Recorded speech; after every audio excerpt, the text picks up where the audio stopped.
The department responsible for managing disasters and emergencies will close its Canberra offices for the next 2 days as bushfire smoke blankets the capital. Senior ministers will also meet today to discuss the Commonwealth's response to the ongoing disaster. For more, Andrew Green, our reporter, joins us from Canberra.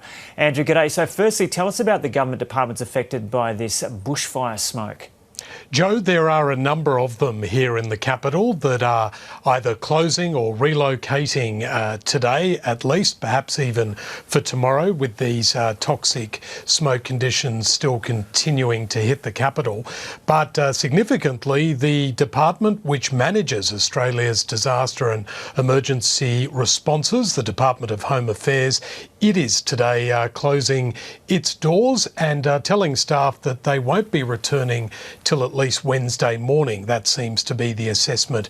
Now, we've obtained an email that was sent by the Acting Deputy Secretary to staff last night where he explains that while they've managed to find some face masks and they're trying to get air purifiers, it's certainly not enough to warrant opening the building. Now, this will come as a bit of a bittersweet revelation for those who are on the front line of the fires and have had to put up with a lot of smoke for weeks now as they battle those emergencies. But in any case, safety is the precaution that's being taken at a number of government departments, including the Health Department here in Canberra, the Federal Health Department, which has relocated from one facility and it's moving a lot of its staff to an existing building elsewhere in the city. So, Andrew, what's it like living there at the moment? Are there a heap of people walking around with masks on? Or, like, as you walk down the street, would there be at least 50% of people doing that?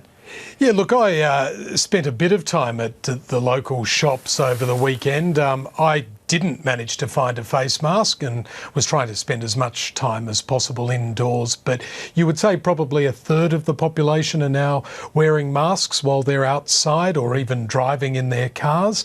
But there is also a big shortage of face masks in the ACT and surrounding region.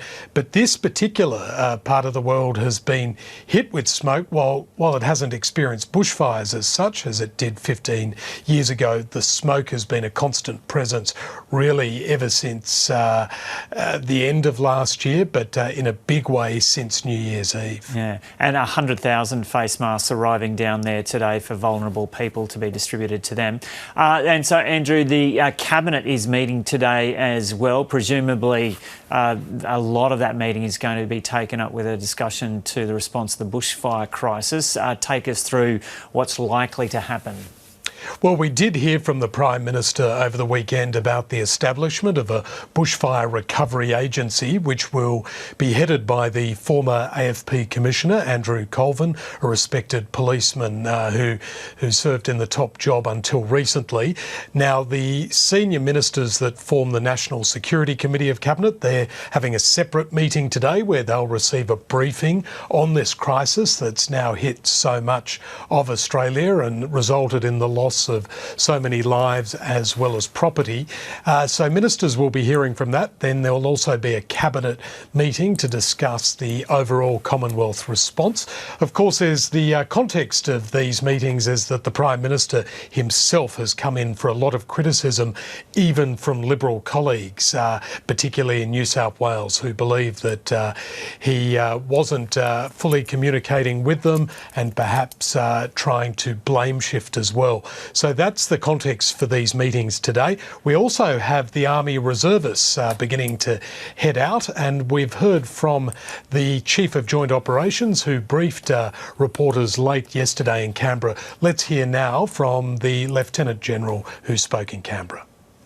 Everything from engineers to specialist logisticians to medics to doctors to vets. We have a number of vets that have made themselves available based on some of the challenges with wildlife and family pets, etc. Lieutenant General Greg Bilton there updating people about what they can expect in terms of the ADF stepping up its response to the bushfire recovery. We are learning that it will be quite a gruesome task for many of those reservists, having to dig shallow graves for animals that have perished during this emergency as well. So our thoughts are with those defence personnel as well as they begin to trawl through some pretty horrific scenes across the south and east of Australia. Okay, Andrew Green there in Canberra.